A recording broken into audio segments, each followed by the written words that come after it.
Hey, this is Barry here out the spectacular Old Kinsale Peninsula. We're going to explore some history together. So let's first of all see exactly what we are looking at here.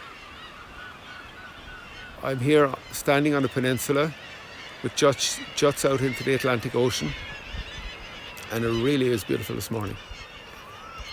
Let's see what we are looking at here now. Here's the Atlantic Ocean, and now I'm turning my view towards the peninsula itself. Really is incredible.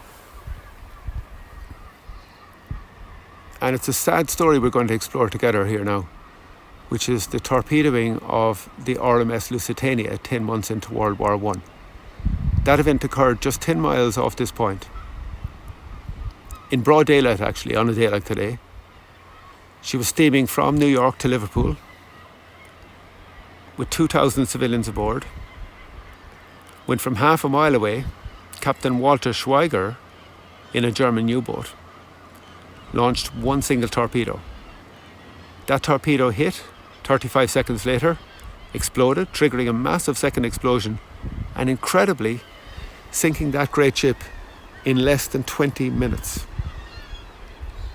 Of course, the speed of sinking of the ship then led to a devastating loss of life. 1,200 people died in those 20 minutes. Many of them neutral Americans. The Kinsale inquest, which followed, within days concluded that the cause of death was an act of willful and wholesale murder by Kaiser Wilhelm of Germany. And Lusitania became the catalyst which began to erode America's neutrality in World War I. That second explosion, though, and the speed of sinking of the ship has generated a mystery which still remains with us. What caused that second explosion? Was there a second torpedo? Well, that was ruled out by German military records, which were revealed since. Did the boiler rooms explode as cold seawater hit them? Robert Ballard, who explored the wreck in the early 1990s, seemed to rule this out. Ballard favoured the theory of coal dust strewn on the boiler room floors, being thrown into the air by the torpedo explosion and then ignited by the boiler flames. Remember, Lusitania could burn over 1,000 tons of coal per day.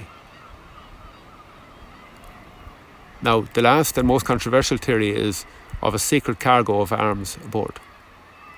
In other words, neutral America secretly helping Great Britain in the war effort by shipping munitions and high explosives from New York to Liverpool under cover of the passenger liner. And of course, the first claims of this came from Germany back then. Now, we do know from the ship's manifest that there were thousands of rounds of rifle ammunition aboard and aluminium powder, which under certain conditions could become explosive. So, what is the real answer? What caused that second explosion? And why did she sink so quickly, leading to such a huge loss of life? The answer is here.